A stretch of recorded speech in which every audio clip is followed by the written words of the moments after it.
नमस्कार मैत्रिणींनो, आजच्या व्हिडिओमध्ये आपण 3 ते 4 वर्षाच्या मुलासाठी धोतर किंवा धोती कशा पद्धतीनं बनवायची ते बघणार आहोत।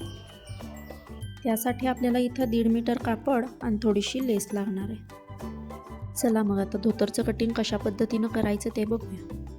धोतरचं कटिंग करण्यासाठी सर्वात आधी आपल्याला कापडाची दुहेरी घडी घालून घ्यायची आणि त्यानंतर 20 इंचावर मार्किंग करून घ्यायचं आहे। ही आपली धोतरची उंची असणार आहे। 20 इंचावर पूर्ण कापडावर रेषा आखून घेऊन ते कापड तिथून कट करून घ्यायचे। त्यानंतर व्हिडिओमध्ये दाखवल्याप्रमाणे आपण जी घडी घातली होती ते दोन्ही कापडाचे भाग आपल्याला सुट्टे करून घ्यायचे आहेत। त्यानंतर वरच्या बाजूला आपल्याला कमरेचं माप टाकायचं आहे। त्यासाठी एकूण कंबर आपली येणार आहे ती 20 इंच आणि त्याचा निम्मा भाग म्हणजे 10 इंचावर आपल्याला खूण करून अशा पद्धतीनं कापडाची 10 इंचावर घडी घालायची। त्यानंतर आपल्याला पुन्हा एकदा कापडाची 10 इंचाची घडी घालून घ्यायची आणि तिथून 10 इंचावर मार्किंग करून आपल्याला व्हिडिओमध्ये दाखवल्याप्रमाणे सरळ रेषा आखून घ्यायची। त्यानंतर तिथून आपल्याला कापड कट करून घ्यायचे। त्यानंतर व्हिडिओमध्ये दाखवल्याप्रमाणे आपल्याला कापडाची 10 इंचावर घडी घालून घ्यायची आणि त्यानंतर व्हिडिओमध्ये जिथं दाखवलं आहे त्या ठिकाणी आपल्याला 8 इंचावर बैठक भागासाठी मार्किंग करून घ्यायचे। 8 इंचावर मार्किंग केल्यानंतर त्याच्या दोन्ही बाजूला 1-1 इंचावर मार्किंग करून त्या ठिकाणी आपल्याला बॉक्स आखून घ्यायचा आहे आणि त्या बॉक्समध्ये आपल्याला अशा पद्धतीनं बैठकीसाठी गोलाकार आकार द्यायचा आहे। त्याच्यानंतर आपल्याला व्हिडिओमध्ये जिथं दाखवलं आहे त्या ठिकाणी 2.5 इंचावर मार्किंग करायचं आहे आणि अशा पद्धतीनं गोलाकार आकार द्यायचा आहे। त्यानंतर आखून घेतलेला बैठकीचा भाग आणि दुसरा जो गोलाकार भाग आखून घेतला आहे तो सुद्धा आपल्याला कट करून घ्यायचा आहे।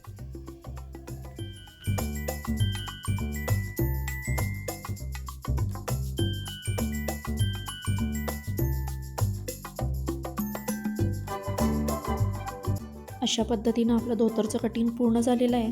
हे दोन्ही भाग आपले कट केल्यानंतर अशा प्रकारे दिसणार आहेत।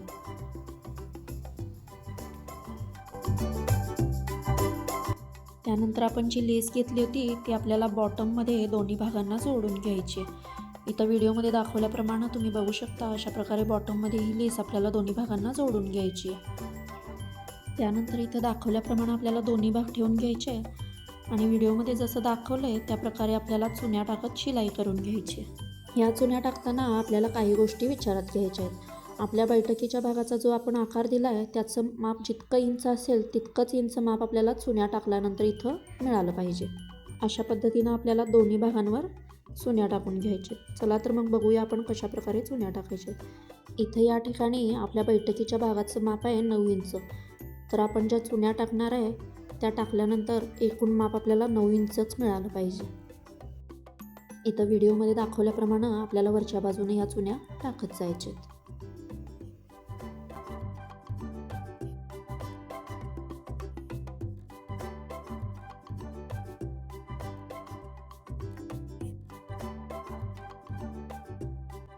आपण इथं माप घेऊन बघूया जितकं आपल्याला हवं तितकं माप मिळालं आहे का। इथं अजून 1-2 चुन्या टाकाव्या लागतील मला।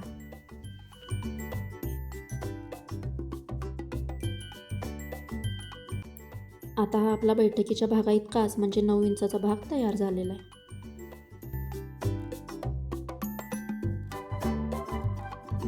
अगदी त्याच पद्धतीनं आपल्याला कट केलेल्या दुसऱ्या भागावर सुद्धा वरच्या बाजूनं चुन्या टाकून घ्यायच्या।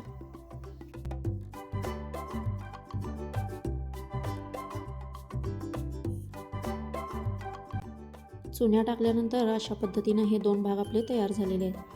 आता यापुढील व्हिडिओ तुम्हाला अगदी काळजीपूर्वक बघायचा आहे। त्यानंतर हे दोन्ही भाग आपल्याला बैठकीमध्ये जोडून घ्यायचे। त्यासाठी या डावीकडील भागाच्या सरळ बाजूवर उजवीकडील भागाची सरळ बाजू ठेवून घ्यायची आहे आणि अशा पद्धतीनं अर्ध्यापर्यंत आपल्याला शिलाई करून घ्यायची। व्हिडिओमध्ये जिथं दाखवलं आहे तोच भाग व्यवस्थितपणाने घेऊन आपल्याला या ठिकाणी अशा पद्धतीनं शिलाई करायची। त्यानंतर उजवीकडील जो भाग आहे त्याचा चुन्या टाकलेला जो भाग आहे तो आपल्याला आधी जी आपण शिलाई केली होती त्या ठिकाणी जोडून घ्यायचा आहे। तर व्हिडिओमध्ये दाखवल्याप्रमाणे अशा प्रकारे तो भाग ॲडजस्ट करायचा आहे आणि गोलाकार पद्धतीनं फिरवून त्याची जी बाहेरील बाजू आहे ती अशा पद्धतीनं आपल्याला इथं ठेवून घ्यायची आहे आणि या ठिकाणी शिलाई मारायची. व्यवस्थित लक्षात येण्यासाठी तुम्ही व्हिडिओ पुन्हा एकदा रिवाइंड करून बघू शकता. शिलाईनंतर अशा पद्धतीनं आपल्याला हा भाग मिळून जाईल. त्यानंतर आपल्याला बैठकीचे दुसरे भाग जोडून घ्यायचे आहेत. त्यासाठी अशा पद्धतीनं हे भाग जुळवून आपल्याला कापड उलटं करून घ्यायचं आहे आणि ह्या बाजूच्या पाठीमागच्या बैठकीच्या भागाला व्हिडिओमध्ये जसं दाखवलं आहे त्या पद्धतीनं आतल्या बाजूला शिलाई जाईल अशा प्रकारे आपल्याला हे दोन्ही जुळवलेले बैठकीचे भाग ठेवून घ्यायचे. इथं तुम्ही बघू शकता अशा पद्धतीनं आपल्याला हे भाग ठेवून घ्यायचे आणि हे 3 बैठकीचे जे भाग आहेत आपण कट केलेले ते आपल्याला जोडून घ्यायचे आहेत. त्यानंतर आपल्याला अशा पद्धतीनं शिलाई केलेला भाग मिळून जाईल.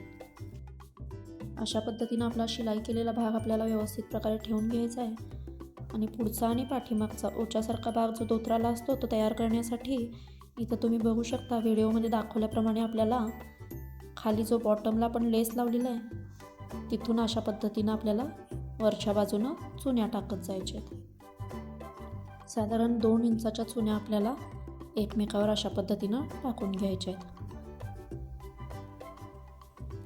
अशा पद्धतीनं व्यवस्थित चुन्या टाकून घेतल्यानंतर त्या अगदी व्यवस्थितरित्या आपल्याला इथं ठेवून घ्यायच्या आहेत आणि एक टाच पिन घेऊन त्याच्या सहाय्यानं आपल्याला पाठीमागच्या भागावर जोडून घ्यायचे आहेत. त्यानंतर धोत्राचा पुढचा भाग समोर ठेवून पाठीमागं ज्या पद्धतीनं दाखवलं तशा प्रकारे साधारण 2 इंचाच्या चुन्या हातावर अशा प्रकारे तयार करून घेत जायच्या आहेत आणि त्यासुद्धा पाठीमागं दाखवल्याप्रमाणे टाचपिनाच्या सहाय्यानं धोत्राच्या पुढील भागावर सेक्युअर करून घ्यायचे. टाचपिनाच्या सहाय्याने सेक्युअर केलेला भाग व्यवस्थित करून आपल्याला शिलाई मशीनवर या ठिकाणी शिलाई मारून घ्यायची आहे आणि या चुन्या सगळ्या व्यवस्थितरित्या आपल्याला जोडून घ्यायच्या आहेत. त्यानंतर कमरेकडील बाजूत आपण कंबरपट्टी जोडून त्याच्यामध्ये आपल्या सोयीनुसार इलॅस्टिक किंवा नॉट घालू शकतो. इथं तुम्ही बघू शकता मी या ठिकाणी नॉट घातलेली आहे. अशा पद्धतीनं आपलं सुंदर असं धोतर किंवा धोती तयार झालेली आहे. कसा वाटला व्हिडिओ हे कमेंटमध्ये सांगायला विसरू नका आणि अशाच पद्धतीनं अगदी सोप्या भाषेत शिलाई शिकण्यासाठी अनुज स्टिचिंग स्टुडिओ या चॅनलला सबस्क्राईब करायलाही विसरू नका. धन्यवाद.